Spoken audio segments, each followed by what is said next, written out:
محترم فصیح اللسان حضرت مولانا عطاء الرحمن فاروقی المدنی آپ کے سامنے قرآن و سنت کی روشنی میں گفتگو فرماتے ہیں۔ ہمارے مہمان خصوصی جن کی انشاءاللہ انتہائی رونق افروز تلاوت ہم سنیں گے، جناب قاری سعید احمد صاحب، وہ بھی الحمدللہ تشریف لا چکے ہیں، تھوڑی ہی دیر میں وہ آپ کے درمیان ہوں گے۔ آپ انتہائی دل جمی کے ساتھ گفتگو سنیں حضرت مولانا عطاء الرحمن فاروقی صاحب۔ الحمد لله وحده والصلاة والسلام على من لا نبي بعده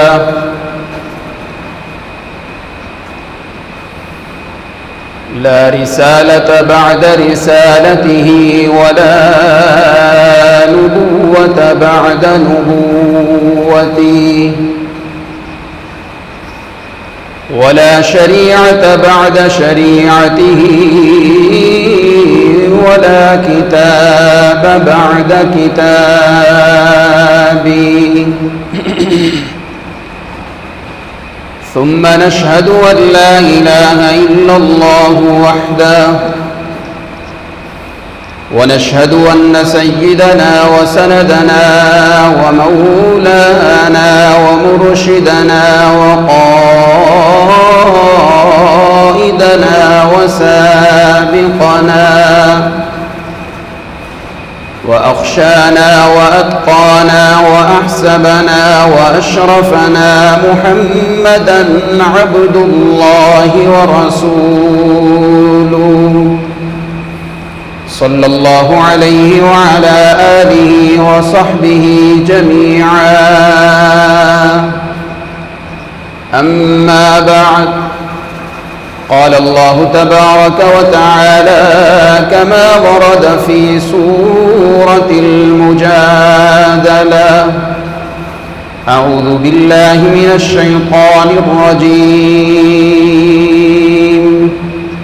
يرفع الله الذين آمنوا منكم والذين أوتوا العلم درجات الآية وقال النبي صلى الله عليه وسلم شفيع يوم القيامة ثلاثة الأنبياء ثم العلماء ثم الشهداء أو كما قال النبي صلى الله عليه وسلم سبحان ربك رب العزة عما يصفون وسلام على المرسلين والحمد لله رب العالمين۔ تمام حضرات درود شریف پڑھ لیں انشاءاللہ۔ اللہم صلی علی سیدنا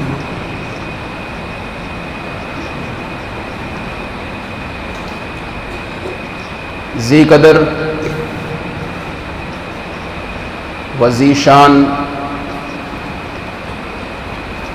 واجب الاحترام واجب القدر حضرات علماء کرام، معززین مکرمین محترمین سامعین، السلام علیکم ورحمۃ اللہ تعالی وبرکاتہ۔ حضرت الاستاذ مولانا عبدالباسط صاحب ادام اللہ ظلہ علینا بڑا عالمانہ فاضلانہ محققانہ بیان فرما رہے تھے۔ تقاضۂ ادب تو یہ تھا وہ بیان کرتے رہتے اور ہم سنتے، لیکن الامر فوق الادب کے تحت چند ٹوٹی پھوٹی گزارشات بطور سبق سنانے کے آپ کے سامنے حاضر ہوا ہوں۔ آج کا دن ہمارے لیے بڑی خوشی اور بڑی مسرت اور بڑے سرور کا دن ہے۔ گلشن فاروقی درسگاہ فاروقی دار التوحید و سنہ سے سند فراغت حاصل کرنے والے طلبہ کرام، جنہوں نے اپنی زندگی کی کئی بہاریں اس در و دیوار کی نظر کر دی، آج ان کے سر پہ دستار باندھی جائے گی بظاہر یہ کاغذ کے چھوٹے چھوٹے مجموعے ان کے ہاتھ میں پکڑائے جائیں گے، لیکن حقیقت میں آج ان کو بتایا جا رہا ہے تمہاری جھولیوں میں علوم و عرفان کے وہ جواہر اور وہ موتی اللہ نے ڈال دیے ہیں کہ اب آپ امت کی اصلاح کرنے کے قابل ہو گئے ہیں۔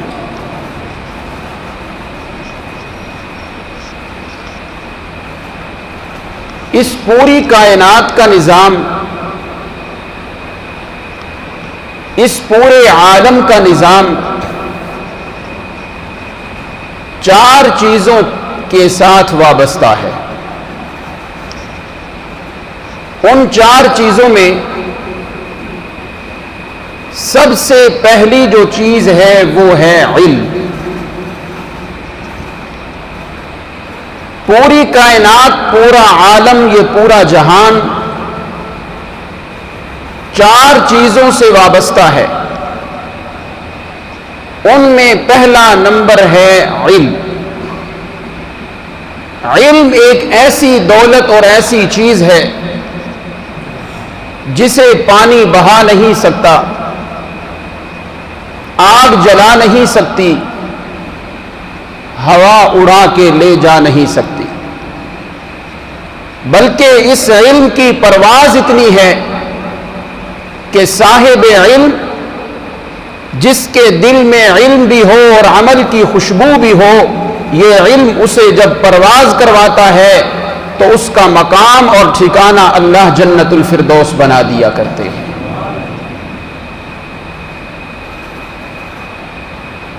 علم بڑی عظیم دولت ہے۔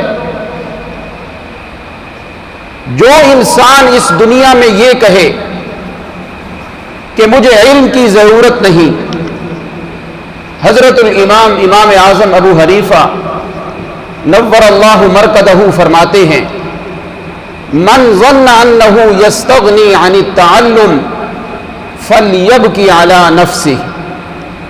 جس بندے کو یہ گھمنڈ ہونے لگے، یہ خوش فہمی ہونے لگے، بلکہ کہوں گا یہ غلط فہمی ہونے لگے کہ میرے پاس بے بہا علم ہے، مجھے ضرورت نہیں، فلیبکی علی نفسی۔ علماء تشریف فرما ہے، معذرت کے ساتھ طلبہ کرام تشریف فرما ہے، میرے اس جملے سے وہ محظوظ ہوں گے۔ امر کا ایک صیغہ ہوتا ہے علی سبیل الاستعلاء، بات منوانا سینے زوری سے، لیکن امر کا وہ صیغہ جس کے شروع میں لام امر آ جائے، اس کے اندر چیز کی طلب ہوتی ہے، لیکن بڑی تہذیب سے ہوتی ہے، بڑے پیار سے ہوتی ہے۔ حضرت الامام کے جملے پہ غور کریں، حضرت فرماتے ہیں من ظن انہ یستغنی عن التعلم، جو بندہ یہ کہے بس اب مجھے کسی علم کی ضرورت نہیں، فلیبکی علی نفسی، بڑے پیار سے میں اس کو کہتا ہوں کہ تجھے تو اپنے اوپر رونا چاہیے، تجھے تو شیطان نے بھگا دیا ہے۔ اللہ رب العزت ہم سب کو نورانی علم نصیب فرمائے، اور علم کی جو روح ہے عمل اور ادب، اس ادب و احترام کے ساتھ اللہ ہمیں علم کی دولت سے مالا مال فرمائے۔ یہ میرا موضوع نہیں ہے کہ علم کا ادب کیا ہے، لیکن 2 باتیں میرے سامنے آ گئی ہیں، میں سنا دیتا ہوں۔ عبداللہ بن مبارک رحمت اللہ علیہ بہت بڑے محدث ہیں، بڑا اونچا نام ہے، علوم کو دیکھتے ہیں تو ہم حیران ہو جاتے ہیں۔ وہ فرماتے ہیں انفقت فی علم الحدیث 40 الفا، توجہ میری جانب، انفقت فی الحدیث 40 الفا، میں نے دنیا میں علم حاصل کرتے ہوئے، حدیث پڑھتے ہوئے 40,000 درم اور دینار خرچ کیے ہیں۔ اگلی بات سنیے گا، فرماتے ہیں وَلَكِنْ أَنفَقْتُ فِي الْأَدَبِ 60 الفا، ادب اور احترام استاد کا سیکھنے کے اندر میں نے 60,000 درم اور دینار خرچ کیے۔ کہو سبحان اللہ۔ اللہ ہم سب کو با ادب عالم بنائے، کہو آمین۔ علم جو ہے نا، علم، توجہ میری جانب، چند باتیں طلبہ سے، باقی باتیں آپ سے انشاءاللہ۔ علم یہ مقولہ جوہر نہیں ہے، یہ مقولہ عارض ہے۔ مقولہ عارض کس کو کہتے ہیں؟ جو اپنے قیام کے اندر غیر کا محتاج ہو. اگلی بات آپ بھی سمجھ جائیں گے، یہ ٹائلیں تب لگیں گی جب دیوار ہوگی، یہ پینٹ تب ہوا جب چھت موجود تھی. عرض اپنے قیام کے اندر وجود کا محتاج ہوتا ہے. منڈیالہ کے نوجوانوں اور میرے بزرگوں، علم بھی ایک عرض ہے. اس کا وجود کیا ہے؟ نہ دور حاضر کا وزیر اعظم، نہ صدر، نہ وزیر اعلیٰ یہ اس کے اہل نہیں. اس علم کا وجود آئے گا تو آپ کو ان جیسے علماء جو نظر آ رہے ہیں ان کے وجود میں آپ کو علم نظر آئے گا. عرض اپنے قیام میں وجود کا محتاج ہے. یہ پینا فلیکس تب لگی ہے جب دیوار موجود تھی. دیوار نہ ہوتی یہ پینا فلیکس کیسے ہم چسپاں کرتے؟ ایسے ہی علم یہ اپنے قیام کے اندر عالم کا محتاج ہے. عالم کا وجود ہوگا تو اس کے بدن میں چلتا پھرتا ہوا علم نظر آتا رہے گا. اللہ ہمیں وہ عالم بنائے جن کی زندگی میں شب و روز میں علم چلتا پھرتا ہوا نظر آتا ہے. اب آئیے چند گزارشات علم کی فضیلت پہ آپ کے سامنے عرض کرنی ہے. سامعین محترم، قرآن مجید کے اوراق کو مطالعہ کر کے دیکھیں، آپ کو بڑے بڑے نبیوں کے قصص اور بڑی بڑی امثال یہاں نظر آئیں گی. چند انبیاء علیہ السلام بڑے اولو العزم پیغمبر تھے. اللہ نے ان کو دین کے ساتھ ساتھ دنیا کی دولت سے بھی بے بہا نوازا تھا، بلکہ بادشاہی عطا فرمائی تھی، دنیا کی سلطنت اور حکومت عطا فرمائی تھی. لیکن قرآن مجید نے جب ان کا تذکرہ کیا، میرے رب نے جب اپنی دین کا تذکرہ کیا، کوٹھیوں کا نہیں، بنگلوں کا نہیں، بادشاہت کا نہیں، بلکہ جب بھی اللہ ان پیغمبروں کا ذکر کرتے ہیں تو اللہ فرماتے ہیں ہم نے ان کو علم عطا فرمایا تھا. کہو سبحان اللہ. توجہ میری جانب، ذرا بازوق ہو کے بیٹھے، اونچی آواز سے کہیں ذرا سبحان اللہ، اور اونچی آواز سے کہیں سبحان اللہ. باہر والے ناراض ہیں ہم سے، اونچی آواز سے کہیں سبحان اللہ. توجہ قائم. اللہ قرآن مجید میں ان نبیوں کا تذکرہ کرتے ہیں. اعوذ باللہ من الشیطان الرجیم وَلَقَدْ آتَيْنَا دَاوُودَ وَسُلَيْمَانَ عِلْمًا. اونچی آواز سے کہو سبحان اللہ. نظمیں سنتے ہیں تو سبحان اللہ، قرآن سنا جائے تو اونچی آواز سے کہیں سبحان اللہ. وَلَقَدْ آتَيْنَا دَاوُودَ وَسُلَيْمَانَ عِلْمًا. میرے پیارے پیغمبر،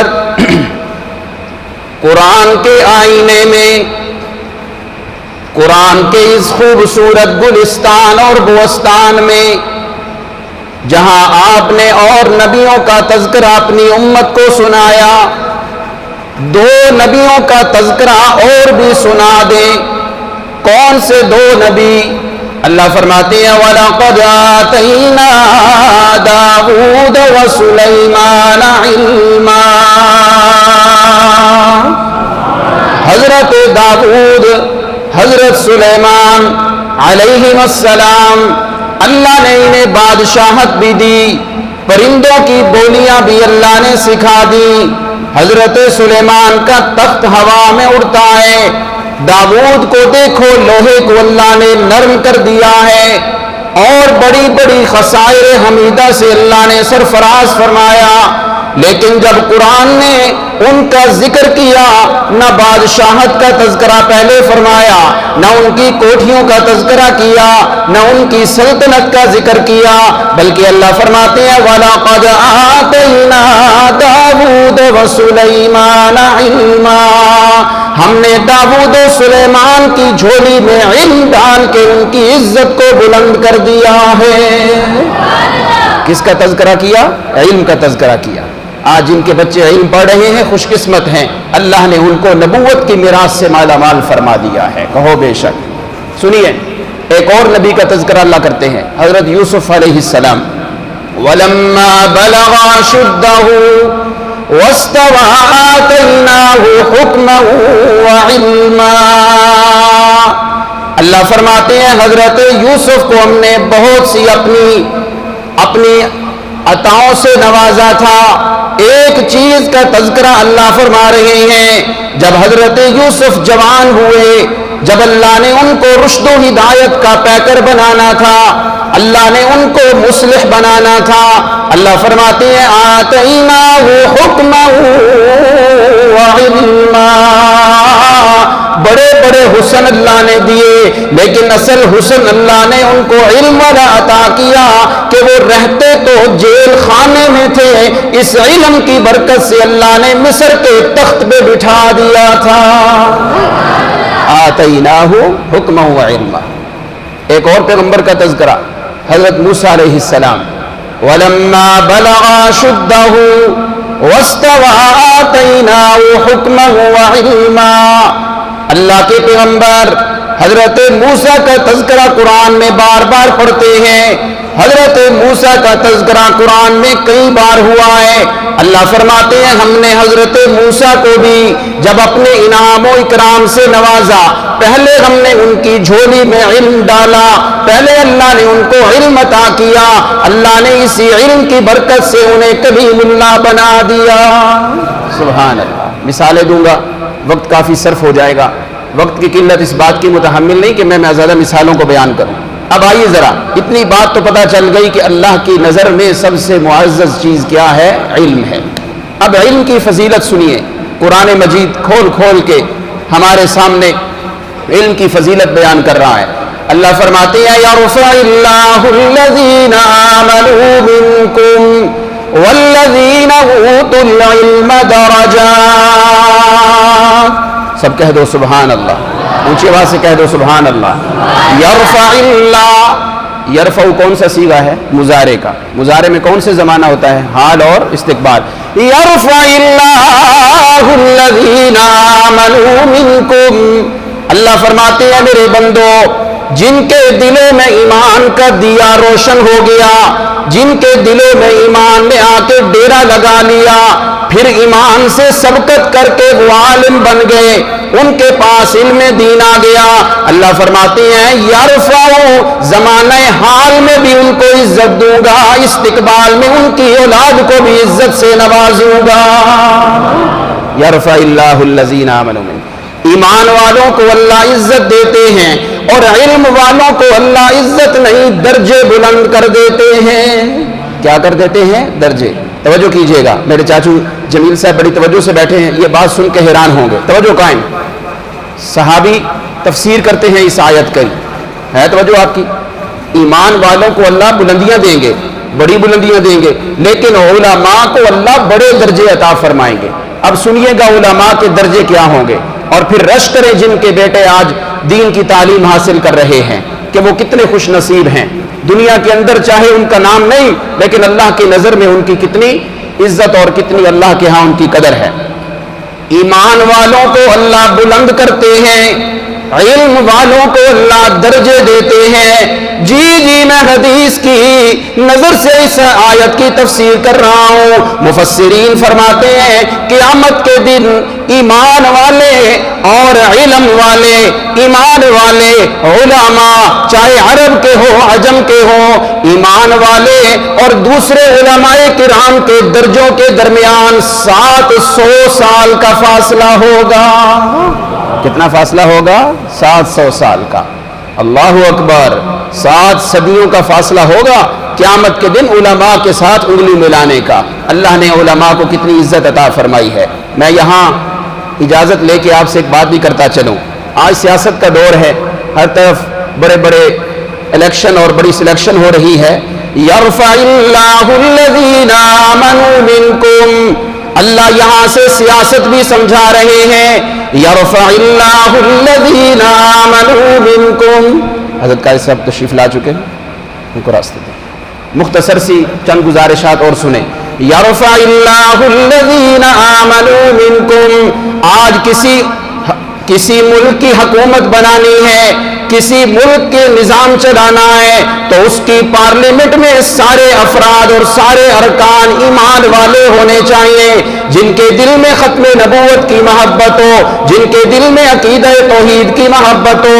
والذین اوتوا العلم درجات، اور جب اس ملک کی بادشاہت کی باری آئے، اس کی وزارت عظمیٰ کی باری آئے، صدر بنانے کی باری آئے، قرآن کہتا ہے میں تمہیں سمجھا رہا ہوں سارے پارلیمنٹ کے ارکان ایمان والے ہوں۔ اس ملک کا نظام اسلامی بنانا ہے تو ایمان والے، بلکہ ان سے سبقت کر کے علماء کو تم وزیر اعظم اور صدر بناؤ، پورے ملک کا نظام اسلامی ہو جائے گا۔ سبحان اللہ۔ توجہ میری طرف، ایک اور مثال علم کی فضیلت کی عرض کرتا چلوں۔ اللہ فرماتے ہیں یا بنی آدم قد انزلنا علیکم لباسا یواری سواتکم وریشا ولباس التقوی ذالک خیر۔ اللہ فرما رہے ہیں اے اولاد آدم، ہم نے تمہارے لیے لباس اتارا ہے، زیب و زینت کا ذریعہ بنایا ہے اور تقوی کا لباس اتارا ہے۔ بعض مفسرین اس آیت کی تفسیر فرماتے ہیں یا بنی آدم قد انزلنا علیکم لباسا، مفسرین فرماتے ہیں اس لباس سے مراد ہے علم والا لباس۔ اللہ فرما رہے ہیں اے میرے بندو، میں نے تمہیں عزت عطا کرنی تھی تو تمہارے لیے میں نے علم کے لیے درسگاہیں بنا دی ہیں۔ سبحان اللہ۔ اللہ ان مدارس کی بھی حفاظت فرمائے، مدارس والوں کی بھی اللہ حفاظت فرمائے۔ والد محترم تشریف لا چکے ہیں، قاری صاحب بھی تشریف لا چکے ہیں۔ ایک بات کرنے لگا ہوں، آپ خوش ہو جائیں گے۔ علم ایک ایسی دولت ہے، انسان تو اپنی جگہ پہ یہ تو اشرف المخلوقات ہے، یہ تو اپنی جگہ پہ انسان کے اندر جب علم آئے گا تو اللہ کتنی عزت اور بلندی عطا فرمائیں گے۔ یہ علم جب کسی جانور کے اندر آ جائے اللہ اس جانور کا تذکرہ بھی قرآن میں کرنے لگتے ہیں۔ آئیے دنیا میں ایک جانور ہمیں بڑا نجس نظر آتا ہے، بڑا ناپاک نظر آتا ہے۔ کون سا جانور؟ جسے ہم کتا کہتے ہیں، یہ کتا بہت نجس، یہ ناپاک ہے۔ کتنا ناپاک؟ بڑا اختلاف ہے۔ امام ابو حنیفہ رحمہ اللہ کا مسلک ہے جب کسی برتن میں کتا منہ ڈالے 3 دفعہ دھونا ہے، اتنا نجس ہے، اتنا ناپاک ہے۔ امام شافعی رحمہ اللہ فرماتے ہیں کتا جب کسی برتن میں منہ ڈالے اس کو 7 دفعہ دھونا ہے۔ اذا ولغ الكلب في الاناء فاغسلوه 7 مرات وعفروه الثامنة بالتراب۔ کتا اتنا نجس ہے، اتنا نجس ہے، اتنا نجس ہے، جب کسی برتن میں منہ ڈال دے تو 7 دفعہ دھونا ہے، پھر 8ویں دفعہ مٹی سے مانجنا ہے، پھر وہ پاک ہوگا۔ امام ابو حنیفہ کی بات ہو، امام شافعی کی بات ہو اپنی جگہ پہ، میں آپ سے سوال کرتا ہوں، اللہ قرآن میں فرماتے ہیں یہی کتا جو اتنا نجس اور اتنا ناپاک ہے، جب اس کو ایک ہم فن سکھا دیتے ہیں شکار کرنے والا، پھر اللہ فرماتے ہیں فَكُلُوا مِمَّا امسکنا علیکم واذکروا اسم اللہ۔ یہی کتا جو اتنا نجس تیرے برتن میں منہ ڈالے تو وہ ناپاک، یہی کتا جب شکار کر کے لائے تو وہ تیرے لیے حلال ہو گیا ہے، وہ تیرے لیے پاک ہو گیا ہے۔ منڈیالہ کے لوگوں جب علم کتے کے اندر آئے اس کے جھوٹے کو بھی پاک کر دیتا ہے، اور یہی علم جب آپ میں میرے اندر آئے تو ہمیں فرشتہ اللہ بنا دیں گے۔ سبحان اللہ۔ یہ علم جب ہمارے اندر آئے گا تو اللہ ہمیں کیا بنا دیں گے؟ فرشتہ بنا دیں گے۔ ایک جانور کے اندر آیا، اللہ رب العزت نے کتنی اس کو عزت عطا کی کہ اس کا جھوٹا پاک کر دیا۔ میرے اور اندر یہ علم آئے گا تو کیا اللہ ہمیں فرشتے نہیں بنائیں گے؟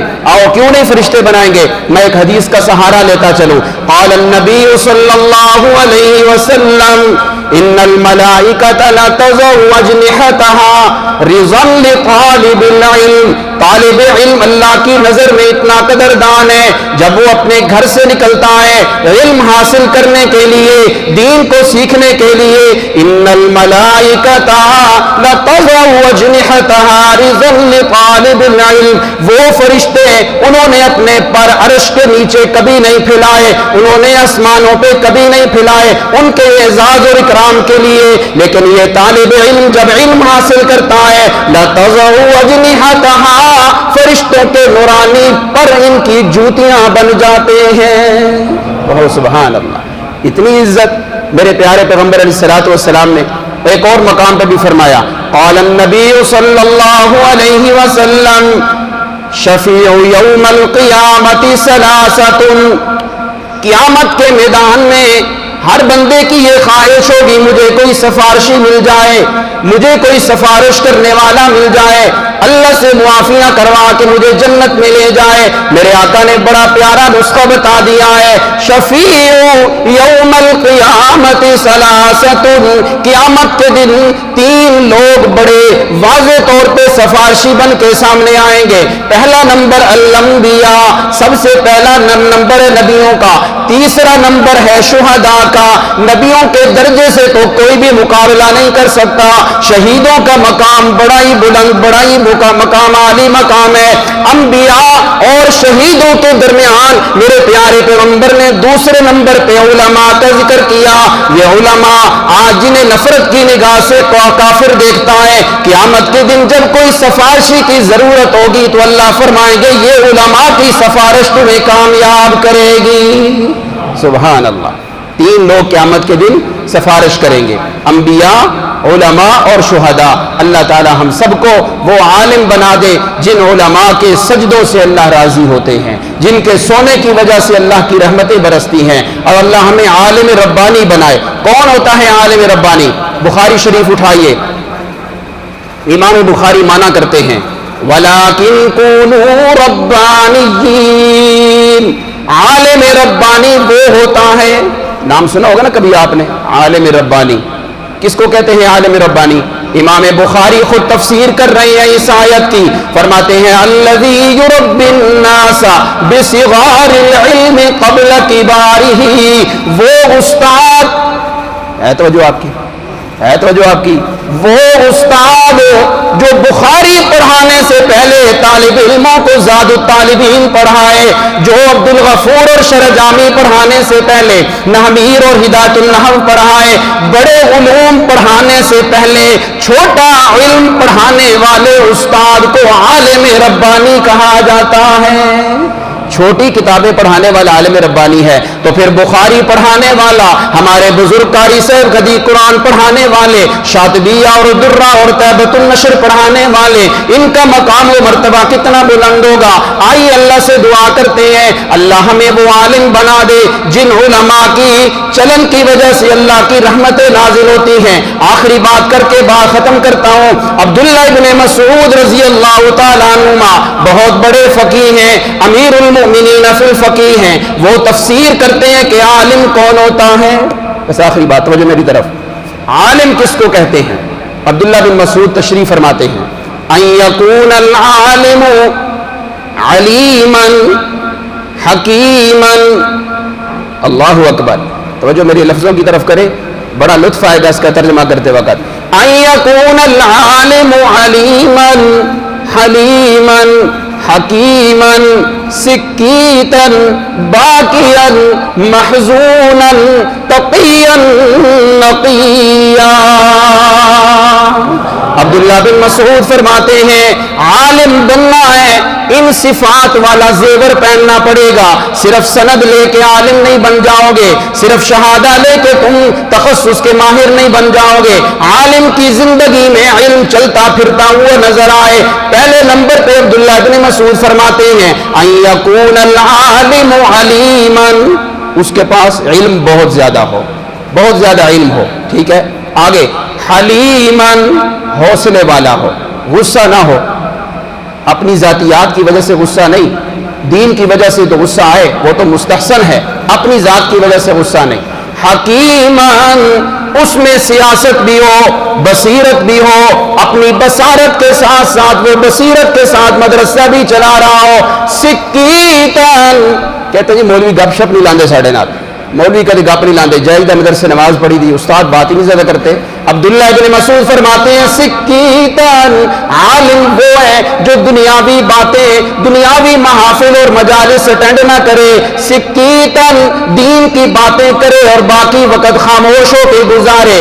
آگے چلتے ہیں، عبداللہ ابن مسعود فرماتے ہیں باقیاً، اصل عالم وہ ہے جو رات کو اٹھ کے رو رو کے اللہ سے اپنے لیے اور سارے لوگوں کے لیے معافیاں مانگے، محزوناً، لوگوں کے حالات دیکھ کے وہ پریشان ہو۔ اور کوئی بات نہیں جی، اگر شادی کے موقع پہ کسی نے بیٹ بانجے بجائے ہیں، کسی نے وراثت میں کسی کو حصہ نہیں دیا، فلاں میرا نمازی چلا گیا ہے کسی عرس پہ، چلا گیا کسی میلے پہ، تو کون سی حرج والی بات ہے؟ چلا گیا ہے وہ غیر اللہ کی نیاز کھانے کے لیے، نہیں، محزوناً کسی نمازی کو دیکھ لے، یہ نمازیں تو میرے پیچھے پڑتا ہے، جمعے تو میرے پیچھے پڑتا ہے، میں مسئلہ بیان کرتا ہوں، لوگوں حاجت روا اللہ کے سوا کوئی نہیں، مشکل کشا کوئی نہیں، بگڑی بنانے والا کوئی نہیں، گنج بخش کوئی نہیں، لوگوں اللہ کے سوا کسی کے نام کی نظروں میں آز منت منوتی دی جائے وہ حرام ہے۔ یہ پھر جا کے ان کی مجلس میں بیٹھتا ہے، ان کی محافل میں بیٹھتا ہے، محزوناً اپنے نمازیوں اور ماتحتوں کی حالت دیکھ کے وہ پریشان ہو جائے۔ عبداللہ بن مسعود آگے چلتے ہیں، وہ فرماتے ہیں تقیًا نقیًا، اس کا اندر بھی صاف ہو، اس کا باطن بھی صاف ہو، اور وہ اپنے آپ کو اللہ کے دربار میں وہ متقی لوگوں میں شمار فرما لے، اپنے آپ کو متقی کی لسٹ میں شامل کروا لے۔ جب یہ شان ہوگی پھر وہ عالم بنے گا، حتی الحیتان فی جوف الماء، کہ فرشتے اس کے لیے بخشش کی دعا، اور جو مچھلیاں پانی کی گہرائیوں میں ہیں وہ بھی اس عالم کے لیے بخشش کی دعا مانگے گی۔ اللہ ہمیں یہ عالم بنائے۔ آج علم اس لیے نہیں پڑھنا میرا چچا کہے گا بھتیجا بڑا ماہر ہو گیا، میرا بھانجا کہے بھانجا بڑا ماہر ہو گیا، میرا بیٹے کو بڑی عزت مل گئی، نہیں، وہ علم جس سے اللہ کو راضی کیا جائے وہ علم ہوتا ہے، اور جس سے دنیا کی دولت حاصل کی جائے، جس سے دنیا کی عزت کا طالب بن جائے۔ میرے آقا نے بڑے سخت لفظ فرمائے ہیں، جو بندہ علم دین کو اس نیت سے حاصل کرتا ہے کہ دنیا میں میں عزت حاصل کر لوں، پیسہ حاصل کر لوں، وہ دنیا میں عزت اور پیسے کو حاصل کر لے گا، لیکن قیامت کے دن وہ جنت کی خوشبو سے بھی محروم ہو جائے گا۔ اللہ ہمیں اس علم سے پناہ عطا فرمائے۔ میں نے بات شروع کی تھی، علم بہت بڑا زیور ہے۔ آج ایک جملہ میرے ذہن میں آ گیا ہے، آپ کی بابرکت وجود کی بدولت شاید میرے ذہن میں یہ جملہ آیا ہے۔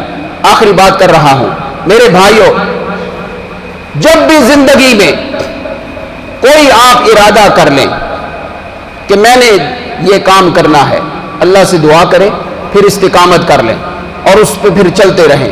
سنیے گا، ایک جملہ بولنے لگا ہوں، اگر کوئی راستہ خوبصورت ہو، راستہ خوبصورت ہو، وہ راستہ جا کہاں رہا ہے اس کا پتہ ہی کوئی نہ ہو، منزل کا کسی کو پتہ نہیں، راستہ خوبصورت ہو تو منزل کے بارے میں سوال ضرور کر لو کہ یہ راستہ جاتا کہاں ہے۔ آپ چل پڑے، بڑے خوبصورت درخت ہیں اور پتہ ہی نہ ہو آگے کیا ہے، آگے سمندر میں ہو تو سارا راستہ وہ سفر آپ کا عبث اور بیکار ہوگا۔ جب منزل کا پتہ ہی نہیں، راستہ صرف خوبصورت ہے، راستہ خوبصورت ہو تو منزل کا سوال ضرور کرنا چاہیے، لیکن اگر منزل ہی اللہ نے خوبصورت بنا دی ہے پھر راستے کی پرواہ نہیں کرنی، وہ کھٹن ہے، وہ خوبصورت ہے، وہ جیسا بھی ہے، بس چل پڑنا ہے اس راستے کے اوپر۔ کیوں؟ اس لیے کہ علم دین بھی بڑی خوبصورت منزل ہے، قیامت کے دن شفاعت کا مستحق بنے گا، قیامت کے دن عزت اور سرفرازی ملے گی۔ اس منزل کو جاتے ہوئے راستہ کھٹن بھی ہو ہم نے پرواہ نہیں کرنی، فلاں یوں کہہ رہا ہے، فلاں یوں کہہ رہا ہے۔ کیوں؟ اس لیے جب کرکٹ کا میچ ہوتا ہے، ورلڈ کپ جیتا جا رہا ہوتا ہے، اس وقت بتاؤ مجھے شور کون کرتا ہے؟ کھلاڑی کرتے ہیں یا تماشائی کرتے ہیں؟ تماشائی دیکھنے والے شور کرتے ہیں، کھلاڑیوں نے اپنا کام کرنا ہے۔ علماء بھی اللہ کے دین کے خادم ہیں، یہ بھی ایک کھلاڑی کی مانند ہیں، انہوں نے اپنا کام سر نیچے کر کے کرنا ہے، تماشائیوں کی طرف نہیں دیکھنا، فلاں نے گالی دی، فلاں نے برا بھلا کہا۔ کیوں؟